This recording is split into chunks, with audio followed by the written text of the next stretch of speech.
Good morning, everyone. Myself, Yashasvi Singh, law student, Central University of South Bihar, 10th semester BLLB. Today, I will present on the very topic that is media trial and contempt of court, which is assigned to me in the paper Media and Law. So, let's start the very topic. In this presentation, I will discuss about the media role, media trial, Contempt of Court, Contempt of Court Act 1971, and miscellaneous subtopics. At last, the conclusion. So, media is regarded as one of the four pillars of democracy. Media plays a vital role in molding the opinion of the society. The media can be commended for starting a trend where the media plays an active role in bringing the accused to hook. The strength of importance of media in democracy is well recognized. Article 19(1)(a) of the Indian Constitution, which gives freedom of speech and expression, includes within its ambit freedom of press. Here, freedom of press is not expressly mentioned in the Indian Constitution, but it derives the guarantee from Article 19(1)(a), that is freedom of speech and expression. The pivotal role of media is its ability to mobilize the thinking process of millions. The guarantee of Article 19(1)(a) has given rise to a fourth pillar known as media or press. It plays the vital role of a conscience keeper, a watchdog of the functionaries of society, and attempts to attain the wrongs in our society by bringing them to the knowledge of all, hoping for correction. So question arises that what is media trial? Media trial basically a trial conducted by the media, and it may be prejudicial, and it may before the court's predict or before the court's judgment. Now let's look upon the history of media trial. In 20th century in US, the first celebrity is Roscoe Fadley, who was acquitted by the court, but he lost his career, reputation due to media coverage. So this is media trial. Basically he was acquitted, but his reputation is not covered by his acquittal. Another case in USA was the Rodney King incident and subsequent trial of the police officer involved. Once again, the acquittal is challenged by the media reporting with violent consequences. As CCTV become a widespread, this type of caught on camera incident become more and more common. When we see in Indians scenario, the Sina Bohra murder case, the excruciating eyes of the media have pierced the personal life of the main accused, that is Indrani Mukherjee, which has kicked in the fresh debate on the issue of media trial of the accused. Every aspect of her personal life and character, which have been nothing to do legally with the investigation of the murder, are under the public lens scrutiny via media. This is the ROC murder case. The Allahabad High Court acquitted Rajesh and Nupur Talwar in murder of their teenage daughter Arushi and their domestic helper Hemraj in 2008, ending the 9-year ordeal the parents, which were found guilty by the CBI court. So this is also a landmark judgment which can be read in media trial. In the connection of the media trials, freedom of speech and expression. In this regard, Indian Express Newspaper Private Limited versus Union of India. In this case, the Honorable Apex Court illustrated that the freedom of press is essential for the proper functioning of the democratic process. The democracy means government of the people, by the people, and for the people. It is obvious that every citizen must be entitled to participate in the democratic process, and in order to enable him to intelligently exercise his right of making a choice, free and general discussion of public matters is absolutely essential. Next question arises that what is fair trial? In this regard, Jahira Habibullah Sheikh versus State of Gujarat.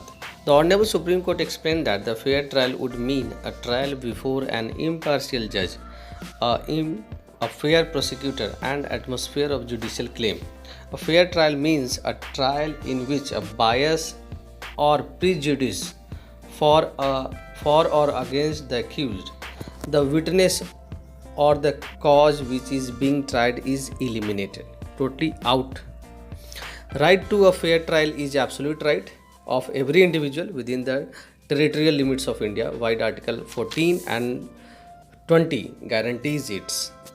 And we can also claim from Article 21 and 22 of the Indian Constitution. So let's us understand what is contempt of court.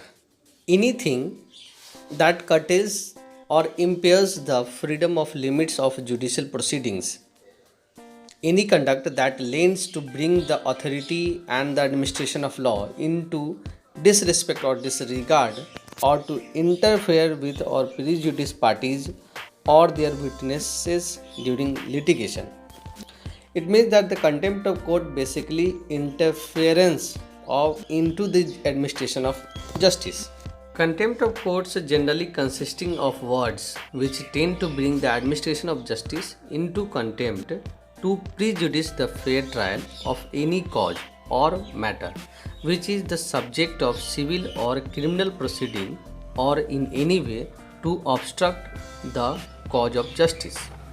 It basically obstruct or restrains the cause of justice, justice delivery system, administration of law, administration of justice. Okay. Next, we will see the Indian constitutional provision about the contempt of court. Article 129 and Article 215 of the Indian Constitution basically talks about the contempt of court. The Supreme Court have to be a court of record. Supreme Court have power to punish for contempt itself. If anything which interferes the proceeding of the Supreme Court, then Supreme Court have power to punish those offenders.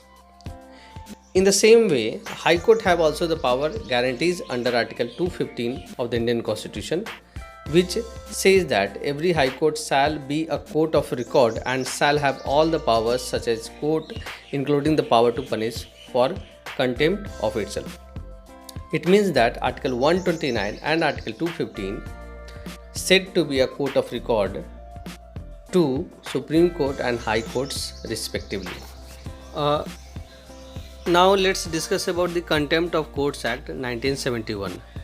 Contempt of court basically defines under section 2 clause A. It means civil and criminal contempt. Here I will discuss about the silent features of this act. In this regard, first is section 3. Section 3 says that innocent publication and distribution of matter is not contempt. Second, section 4. Section 4 says fair and accurate report of judicial proceeding is not contempt. Third, section 5. It says about fair criticism of judicial act is not contempt. Fourth one is section 6. Section 6 itself says that complaint against the presiding officer of subordinate courts when not contempt in respect of any statement made by him in good faith. Fifth one is section 7 is about the publication of information relating to proceedings in chambers or in camera is not contempt except in certain cases. And last, section 9. Section 9 says or talks about act not to imply enlargement of scope of contempt. Okay, these are the silent features of this act. Let's talk about the essential ingredient of this act. First, the making of the valid court order. Second, the knowledge of the order by respondent. Third, ability of respondent to render compliance. Fourth one, willful disobedience of the order. So these are the essential ingredients. When we talk about the procedural aspects of this contempt of court. Then section 15 talks about the procedural aspect. The Supreme Court or the High Court may take action or its own motion or on a motion made by Advocate General or any other person, but with the written consent of the Advocate General. ठीक है, these are the cognizance, and after the taking cognizance, the procedure is that a notice of every proceeding served to the party in proceeding, case of criminal contempt be heard and determined by a bench of not less than 2 judges. Now the Supreme Court rightly pointed out the basic issue, that is media trial a contempt of court. In this regard, Y.B. Hanumanta Rao versus K.R. Pattabhiram and others. In this case, the Honorable Court concluded that the obstruction or interference in the administration of justice vis-a-vis a person facing trial, the prejudicial publication affecting the public, which in turn affect the accused, amount to denial of fair trial. And next one is Sushil Sharma versus the State, Delhi Administration and others. The Delhi High Court held that the conviction, if any, would be based on the media's report, but what facts are placed on record, judge dealing with the case is supposed to be neutral. So in all cases, the Honorable Court and other high courts also concluded that the media trial is a really interference of administration of justice. So media trial is concluded as the contempt of court as well. In last, I would like to say that the media trial and contempt of court, the credibility of news media rests on unbiased objective reporting. It is in the media's interest to ensure that the administration of justice is not undermined.